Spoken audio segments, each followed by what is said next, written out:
사이다 무비튼. 내 이름은 한재희. 재혼해서 남편과 둘이 살고 있다. 남편도 이혼 경험이 있었고 우리는 서로 재혼 커플이었다. 막 결혼했을 때는 시댁에서 같이 살았었는데 그때 남편이 전 아내와 이혼한 이유가 다름 아닌 독신인 시누이한테 있었다는 걸 알게 됐다. 시누이는 시어머니는 자기가 끝까지 돌볼 거라면서 자립도 안 하고 시댁에서 계속 살고 있었다. 시어머니는 뭐든 다 오케이 하는 성격이라서 전반적으로 집안 대소사를 시누이가 다 지휘하는 게 당연하게 되어 있었다.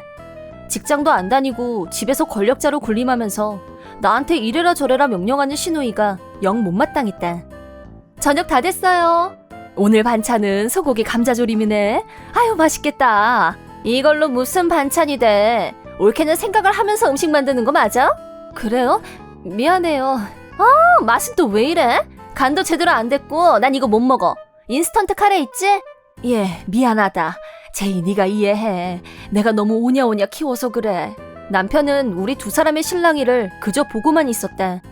시댁에서 같이 산 지도 꽤 됐지만 시누이는 집에서 독립할 생각이 전혀 없어 보였고 나는 우리가 나가서 살자고 강력하게 주장했다. 그러자 남편이 마지못해 그 얘기를 시어머니한테 했고 시댁에서 가까운 곳이라면 라는 조건하에 분가를 허락받았다. 시댁에서 가까운 곳이란 게 조금 찜찜했지만 일단은 여기서 빨리 탈출하고 싶었기 때문에 그렇게 하기로 했다. 간신히 시누이하고 한 지붕 아래서 사는 것은 벗어났지만 그렇다고 해서 꽃길을 기다리고 있는 건 절대 아니었다.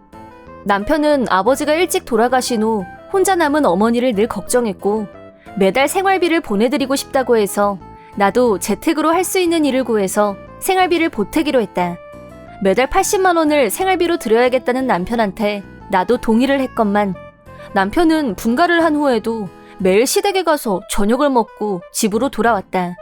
매일 저녁도 따로 먹고 9시가 넘어야 귀가하는 곳에 불만이 쌓여갔지만 남편이 자기 어머니를 워낙 끔찍하게 여기는 걸 잘 알고 있었기 때문에 당분간 참고 두고 보기로 했다.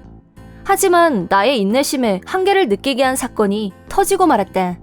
그날도 남편이 집으로 돌아오는 걸 기다리고 있었는데 시누이한테서 전화가 왔다.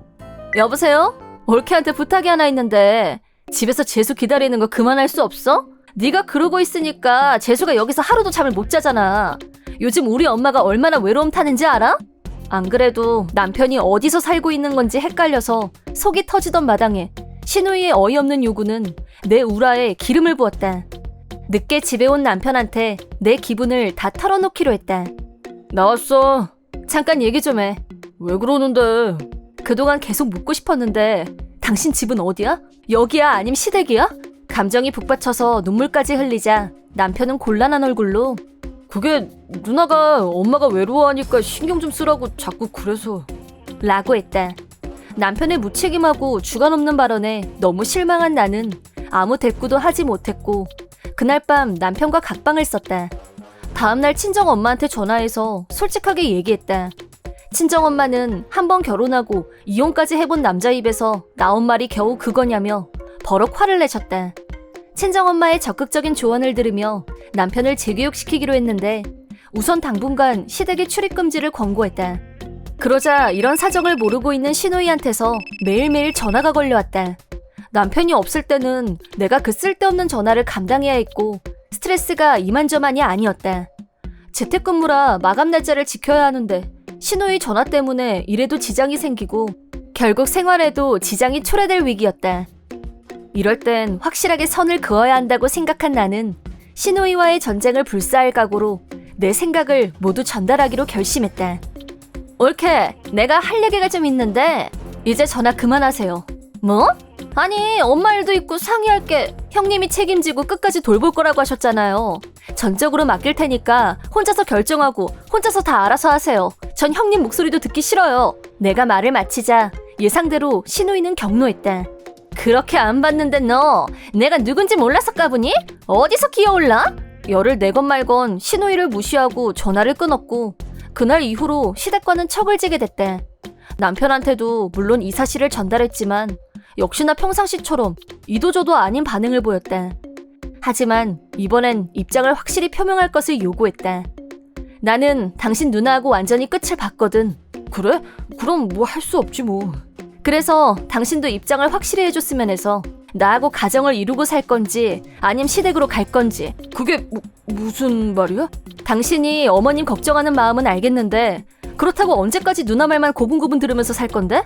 알았어. 나도 누나랑은 거리를 둘게. 안 만나면 되잖아. 남편은 그날 이후 정말로 시누이와 연락을 끊었고 시어머니와 직접 통화하는 것 외에는 시댁에 드나드는 것도 뚝 끊었다.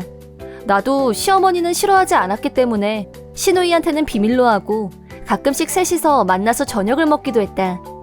나름 원만한 관계를 형성해온 것도 잠시 시어머니가 암이란 걸 알게 됐고 입원과 퇴원을 반복했다. 나는 시어머니가 입원하실 때마다 병원에 가서 열심히 간병을 했는데 시누이는 집에서 뭘 하고 있는지 병원엔 한 번도 오지 않았다. 시어머니가 병원비가 모자라다는 말을 하셔서 그동안 생활비 보내드린 건 어떻게 하셨냐고 물어봤더니 지금까지 남편이 시어머니를 위해서 매달 보내드렸던 80만 원을 고스란히 시누이가 가로챘다는 사실을 알게 됐다. 나도 남편도 시누이에 대한 불만과 불신이 절정에 달했지만 지금은 시어머니의 병안을 돌보는 게 우선이었고 시누이와의 싸움을 일부러 피했다. 그렇게 8년 후 시어머니는 투병 생활 끝에 하늘나라로 떠나셨다. 나와 남편은 슬픔에 빠져 있었지만 장례식을 끝나고 조금씩 잊고 있던 우리들의 일상을 되찾아갔다. 시누이는 이제 혼자가 됐으니 경제적으로 자립하지 않을까 기대했었지만 생활보호자 신청을 해서 그걸로 생활했다. 그동안 우리가 보냈던 생활비를 몰래 써버렸던 일도 그렇고 지금까지 어떤 일에도 뜨뜻미지근한 반응을 보였던 남편도 그 일만큼은 화가 났는지 둘이서 같이 시누이를 찾아가기로 했다. 오래간만에 찾아간 시댁은 이 집이 맞나 싶을 정도로 엉망이 되어 있었다. 현관문이 열려 있었기 때문에 그냥 안으로 들어갔는데 시어머니가 돌아가신 지 얼마 되지도 않았는데 집안에는 모르는 남자가 있었고 남편이 당신 누군데 여기 있냐고 언성을 높이자 남자는 겁을 먹고 도망치려고 했다.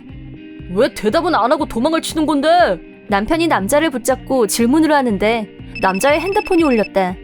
처음에는 무시하고 얘기를 계속했는데 핸드폰이 계속해서 울렸고 얼른 받으라고 남편이 한 소리 하자 핸드폰 화면에는 여자 이름이 남편이 한층 목소리를 높여서 너는 누구고 이 여자는 누구냐고 따지자 와이프 전화니까 잠시만 조용히 해주시면 안 될까요? 뭐 와이프? 누나랑 불륜관계야? 시어머니가 아플 때는 나 몰라라 돌아가시자 유부남을 집까지 끌어들인 행태가 도저히 용서가 안 됐고 남편은 곧바로 남자의 핸드폰을 뺏어서 전화를 받았다. 여보세요? 당신 남편은 지금 불륜 중입니다. 지금부터 주소를 알려드릴 테니까 당장 여기로 오세요. 안 돼! 네가 뭔데 이래? 당장 그만 못 둬? 남자의 와이프한테 불륜을 폭로하자 발광하는 시누이. 잠시 후 불륜남 와이프가 도착했고 시누이와 불륜남이 무릎 꿇고 비는 모습을 보고 있자니 은근히 고소했다. 막장 시누이에게 남편은 지난 8년간 착복한 생활비를 반납하라고 요구하면서 절연을 선언했다. 소액이지만 시어머니가 시누이 앞으로 남겨뒀던 유산으로 남편한테 돈을 돌려줬고 결국 시누이는 무일푼 신세가 됐다. 그 뒤 우리 부부는 시누이와 두 번 다시 만날 일이 없었다. 시누이는 불륜남 아내한테 위자료를 청구받고 이번엔 빚을 내야 하는 처지가 되고 말았는데 그동안 생활보호자로 적당히 살아왔지만 더 이상 그럴 수 없게 됐고 열심히 일할 곳을 알아보고 있다고 한다. 하지만 마땅히 일할 곳을 찾지 못했고 시댁까지 저당을 잡혔는데 그 뒤로 시누이는 행방불명이 됐다. 그렇게 된 이상 이제 남은 건 고독하고 궁핍한 인생이 아닐까 싶다. 남편은 정신이 번쩍 들었는지 시누이 속박에서 벗어난 지는 이미 오래였지만 우유부단한 성격도 고쳤고 우리 부부 사이는 전보다 더 좋아졌다. 시누이라는 천적이 사라지고 앞으로 우리는 스트레스 받는 일 없이 살 수 있겠다고 생각하자 가슴 저 밑바닥에서부터 행복과 안도가 솟아오르는 기분이 들었다. 이번 영상은 어떠셨나요? 재밌게 보셨다면 구독, 좋아요에 댓글까지 달아주시면 감사하겠습니다. 그럼 다음 영상에서 만나요.